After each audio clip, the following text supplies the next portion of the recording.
Bonjour Eric Antunes, vous êtes le président de KTM France. Vous nous accueillez sur le stand de KTM au Salon de Paris qui ouvre ses portes dans quelques heures au public français.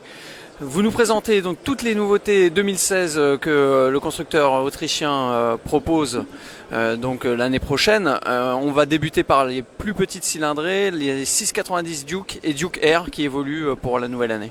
Oui, tout à fait. Donc, merci d'être déjà sur le stand KTM. Ça fait toujours plaisir de vous accueillir. Donc, effectivement, nouveauté, 690 Duke. Après 20 ans ou 21 ans d'existence, c'est la 5e génération. Et même si esthétiquement, on ne peut pas remarquer que c'est une nouvelle moto, elle a réellement changé. Donc, si on commence par le châssis, on a l'écran TFT maintenant, qui est arrivé sur la 690 Duke. Et les grosses modifications en fait sont internes au moteur. Ils ont fait un très gros travail d'ingénierie au niveau de recherche et développement. C'est-à-dire qu'on a greffé un deuxième balancier d'équilibrage dans la toute nouvelle culasse. Alors pourquoi un deuxième balancier d'équilibrage? Tout simplement pour éviter les vibrations, avoir beaucoup plus de souplesse sur le mono, même si la 4e génération était déjà de plus en plus souple, et augmenter l'utilisation en gagnant 1000 tours minute sur le compte tour et en régime moteur. Est-ce que vous pouvez nous rappeler les différences principales entre le modèle standard, on va dire, et le modèle R? Alors le modèle standard, en fait, c'est entre guillemets un prix d'appel. Donc vous avez des suspensions qui sont non réglables, mais qui permettent quand même d'apprécier la moto. Et sur la R, en fait, vous avez aussi une puissance plus élevée. Donc 73 chevaux pour la version standard, 75 chevaux pour la version R, qui elle est équipée donc avec toute l'électronique embarquée qu'on connaît déjà sur les grosses, donc l'ABS avec l'ABS en virage, le traction control, vous avez l'anti-dribble et un anti-glissement électronique. Donc tous ces équipements sur la Duke Air électronique, vous pouvez l'avoir sur un pack qu'on appelle le pack track, et l'adapter sur la 690 Duke normale si vous en ressentez le besoin. Et bien entendu sur la R vous avez la Krapovic de série qui peut être adaptée effectivement aussi sur la Duke normale. Quand verra-t-on ces deux nouveautés débarquer dans les concessions Orange? En fait ça va être fait dès ce mois-ci. Logiquement fin du mois, donc pour Noël vous pourrez l'avoir. Et au niveau tarification, on a essayé de contenir le prix. C'est-à-dire qu'en 2015, le prix de base était à 7 850 pour la Duke et il passe à 7 990 malgré toutes les nouveautés.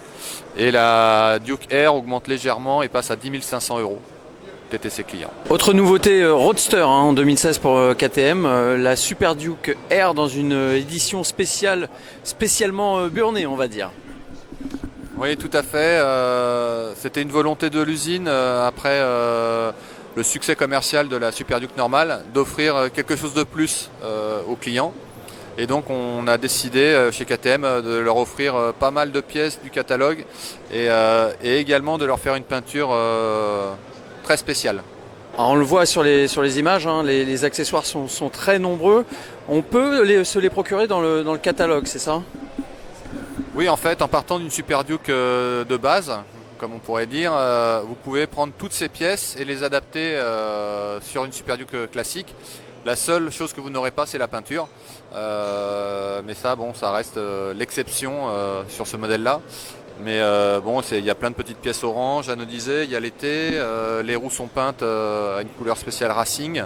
Ensuite, vous avez un Krapovic et les leviers réglables. Plein de petits détails qui font que c'est une série spéciale en quantité limitée. Donc il y en aura environ 230 pour la France. La grande question que se posent les motonautes, c'est bien sûr la question du prix. Quel est le tarif de cette beauté?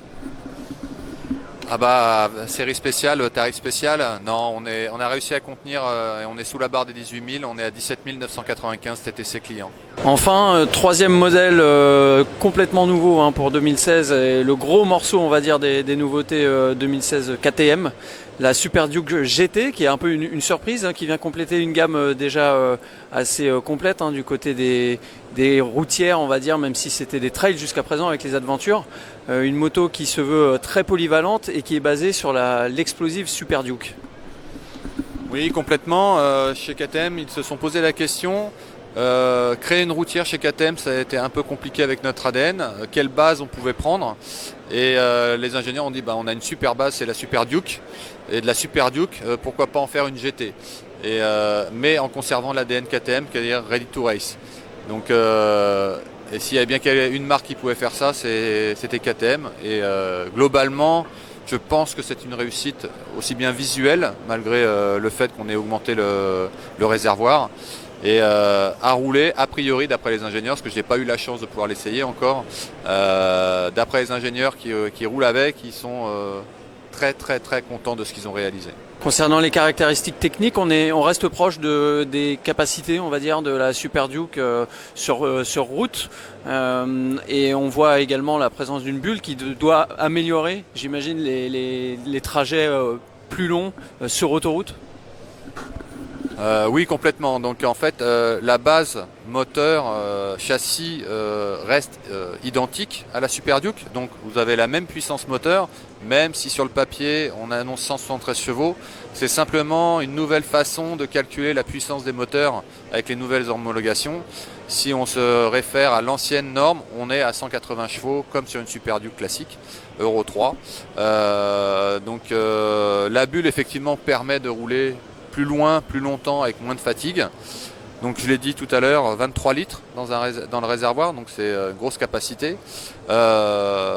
On s'est servi de l'expérience de la Super Adventure et de toute l'électronique embarquée de la Super Adventure qu'on a réintégrée sur cette GT. Donc forcément avec des settings différents, c'est pas les mêmes motos. Mais donc vous avez les suspensions électroniques semi-actives. Vous avez toute la panoplie des assistances électroniques, traction control, l'ABS avec la possibilité d'avoir l'ABS en virage avec la centrale inertielle. Vous avez l'anti-glissement électronique de l'embrayage. Vous pouvez avoir en option pour le démarrage en côte, comme on avait sur la Super Adventure. Tout ce que l'on a développé sur la Super Adventure, on l'a remis sur cette GT. Bien sûr en l'adaptant au modèle spécifique. Alors quand la Super Duke GT arrivera-t-elle dans les concessions et à quel tarif? Donc l'arrivée est prévue mars dans les magasins. Toute petite quantité en février, mais ça sera pour mettre les véhicules en démonstration. La moto sera affichée à 18 200 € TTC en magasin. Naturellement, pour conclure, le catalogue Power Parts de KTM, j'imagine, regorge d'accessoires pour cette Super Duke GT pour améliorer ses prestations routières, autoroutières. Oui, complètement. Tu as complètement raison. Comme d'habitude chez KTM, en fait, vous pourrez vous faire une GT à la carte comme vous le souhaitez. On a forcément développé les valises et les supports sont déjà intégrés sur la moto. Donc vous aurez des valises aux couleurs de votre moto. Vous aurez toutes les pièces orange pour vous différencier de vos petits copains qui ont une GT aussi. Vous aurez bien entendu un Krapovic si vous voulez avoir un son un peu différent. Non, plein de choses dans le catalogue comme d'habitude. Pour la moto, mais le pilote aussi. Merci beaucoup et bon salon. Merci, à bientôt.